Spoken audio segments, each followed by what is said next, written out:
My number 9 best chess game of the 1980s is Garry Kasparov vs. Tigran Petrosian from Tilburg, 1981.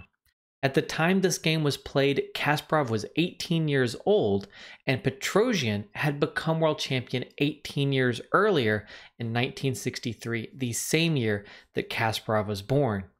This is a masterpiece from both players as the young, talented, attacking player Kasparov pushes Petrosian to the limit, but the Iron Tigran is not going to give in easily.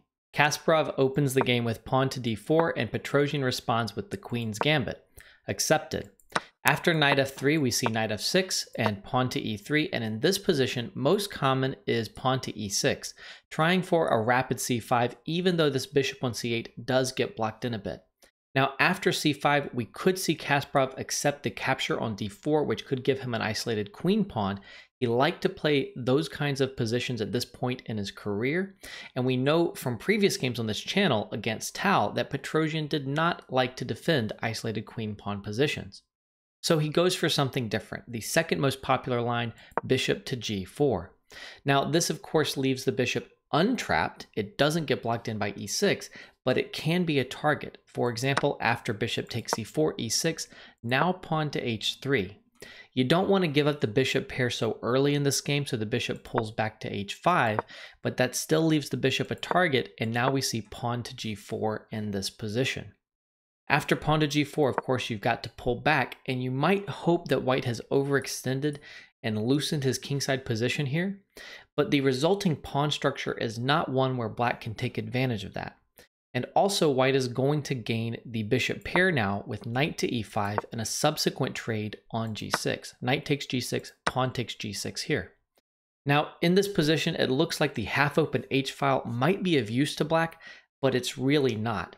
There's no good way to get at h3, and in general, this pawn structure here, as is typical of doubled pawn structures, is struggling to get any kind of action going. The pawns can't advance, and in general, black is struggling for active counterplay as a result of that. Now, in this position, Kasparov played an excellent move. The last few moves have drastically altered the character of the position as the pawns have advanced on the king side, and there's been this trade on g6. It's time for a repositioning of the pieces. Pause your video and try to figure out what Kasparov played. Kasparov played bishop to f1, a very surprising retreating move. The bishop is going to be amazing on g2, and it was no longer doing anything useful on c4. Kasparov relates a great anecdote about this move. He says, "When I made the reverse move with my bishop and stood up from the board, Spassky, world champion Boris Spassky, approvingly slapped me on the shoulder. A good maneuver." There's two things here. First off, if you found bishop f1, you can effectively consider yourself to have been slapped on the shoulder by Boris Spassky. Second, this is a great insight into tournament chess in an era when you could slap each other on the shoulder or give big glowering stares when someone made a mistake. Today, we have maybe a little bit more decorum in the tournament hall, and this kind of thing isn't allowed. So after bishop f1, we have a huge advantage with the white pieces. If you try for c5, which black really needs to get in if you're going to get a good position, then bishop g2, and you have tons of problems here on the long diagonal. As a result, Petrosian reconciles himself to playing pawn to c6, accepting a passive position without any real prospects.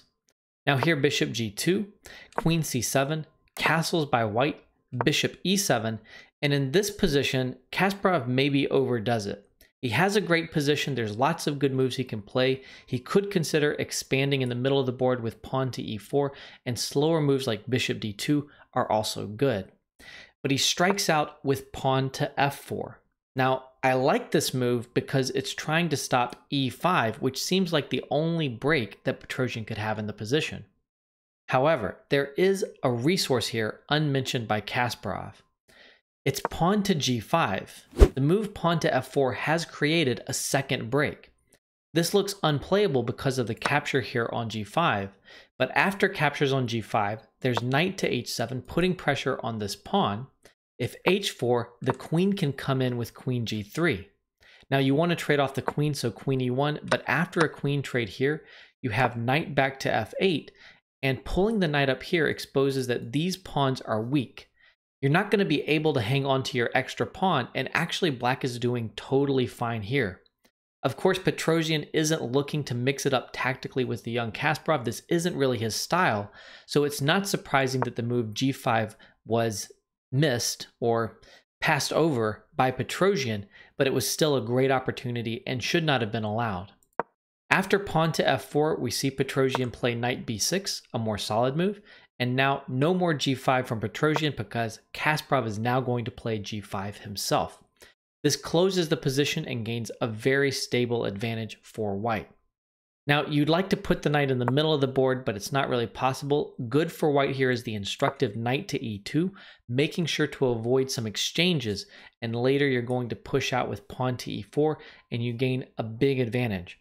The black knights don't really have a foothold in this position, and black also has the problem of a redundant knight when two knights are trying to fight for the same central squares. So after g5, that knight falls back to d7, a bit passive, but there's no other choice. And now Kasparov plays queen g4. To be honest, this move is a little bit suspect because natural for black is now castling queenside, which is what Petrosian does, and we have to ask why the queen is over here on g4. It seems like Kasparov was trying to prevent castling kingside instead, which would be bad because of h4, h5.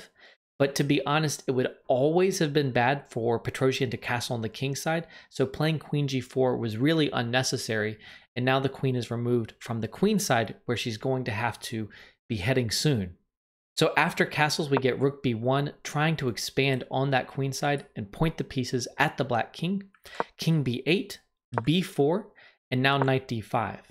After knight d5, the pressure on c3 and the pressure on b4 mean that white is going to have to sacrifice a pawn, something that Kasparov had intended when he played pawn to b4, and now he plays knight to a4.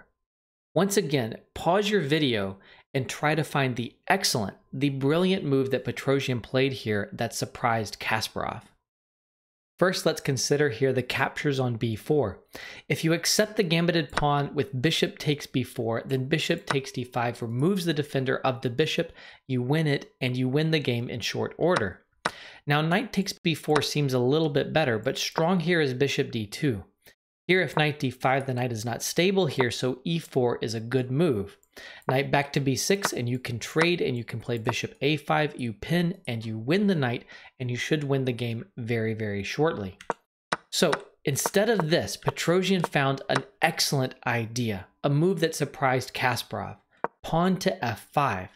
This brilliant move is one of my favorite in this game, really in Petrosian's entire career. It's vintage Petrosian combining perfectly positional and tactical ideas.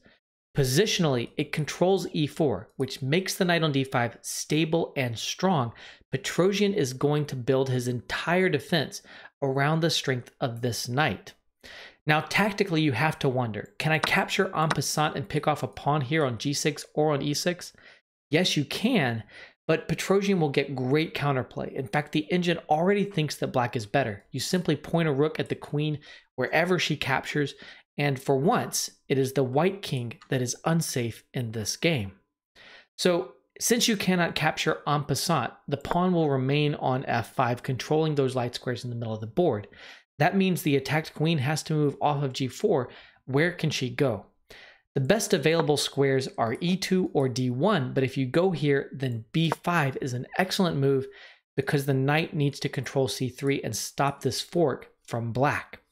So you might consider queen f3 instead, but if you go to f3, then bishop takes b4 is strong because you no longer have bishop takes d5 to remove the defender of the bishop. Black is able to safely capture here, and with the safe knight on d5, black is doing well with that extra pawn. So the queen pulls back to g3, which means that instead of the bishop capturing on b4, it can be the knight. And Petrosian, emboldened by his newfound control over those central light squares, does take the gambited pawn.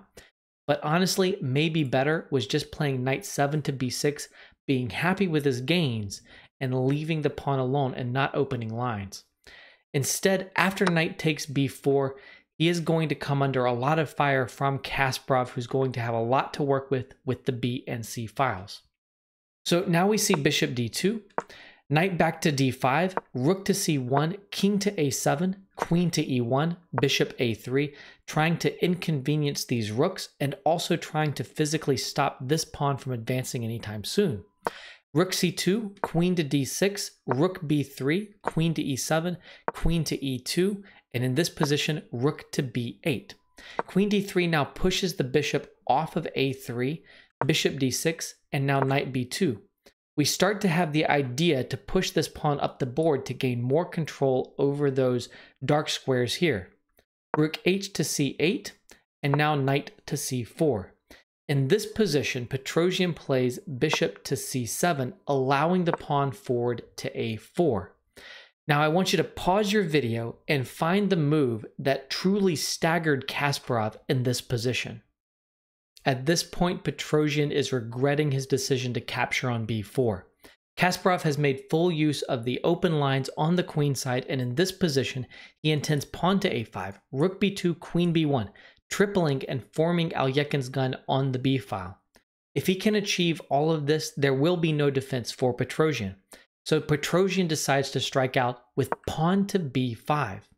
I'm going to quote extensively from Kasparov from here on out, as I want you to get a sense of the psychology of this battle. Kasparov says, "This move staggered me. It looks like a gesture of despair. Otherwise, White's threats snowball. After b5, we capture on b5, and there's rook to a2. Kasparov says, a strong rejoinder. It appears that the collapse of Black's defenses is now imminent. I remember that I was very proud of my position and thought the game was already over. King b7. But this move staggered me even more. Can such play really go unpunished? Sensing that the win was somewhere near, I started growing nervous. I think that many may be surprised that the great Kasparov was nervous here. But when you sense that the win is close and you just need the right forcing continuation to finish the game off, you may start to panic as the seconds tick away from your clock and you do not find that decisive continuation. As it turns out, the decisive continuation was knight to a3, piling up on b5, as has been proven by extensive analysis from Kasparov. The knight maneuver also considers knight c2 and knight b4 a very strong idea. After king b7, bishop b4. Strangely enough, this natural move building up the pressure is a serious mistake. I underestimated Black's defensive potential. To find the narrow path leading to a win for White, many years and lots of megahertz of computer power were required. But at the board, not suspecting any latent dangers, I continued simply building up the pressure. Such a general approach does not always prove correct, as I came to realize within literally a couple of moves. Queen to e8, bishop d6, rook to a8, and now queen b1, a mistake. In this position, how should Petrosian respond to the massive barrage that has been pointed at his king? Petrosian played the mind-blowing move, king to c6. Kasparov says, a fantastic defense. This move, which Petrosian made instantly, threw me into complete confusion. How is it possible to move the king forward with a board full of pieces? After Steinitz, who had done such a thing? The psychological effect of the b5 thrust and the king march was so strong that I was unable to gather my thoughts and I quickly lost. In this position, it turns out that the only way for Kasparov to hold on is bishop takes c7. It looks like pawn takes c4 is winning for Black because the bishop and the rook are under attack, but the excellent move rook b7 holds on here. In this position, the only way to pick off a piece is rook takes c7, and then you have the excellent rook takes a6 check. This allows, after rook takes a6, the queen to invade to b5 and pick up the rook on a6. Now Black is up a piece here, but it turns out that it's not possible to hang on to that piece. If rook c6, then queen a3 even wins the game. And if you try knight 7 b6, then there is bishop takes d5, removing the defender here and gaining an advantage. The best defense for Petrosian is after queen takes a6, king e7. Now bishop takes d5 removes the defender of the rook on c7, but it doesn't win the game. Strongest is rook takes b7, bishop takes b7, and queen b8 when Black is okay in this position, but Kasparov has certainly evaded defeat. Instead, Kasparov played the immediately losing move after king c6, rook b to a3.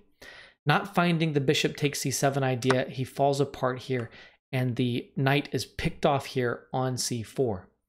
Rook takes a6, rook takes a6, rook takes a6 check, bishop b6 defends, bishop c5, and queen d8. There's no way to increase the pressure on b6, and after queen a1, knight takes c5, pawn takes c5, and once more the adventurous black king is willing to step into the middle of the board with king takes c5. Kasparov played rook a4, but in this position, he chose to resign without waiting for a response from Petrosian, who is up a clean piece in this position, and the king on c5 is in no danger.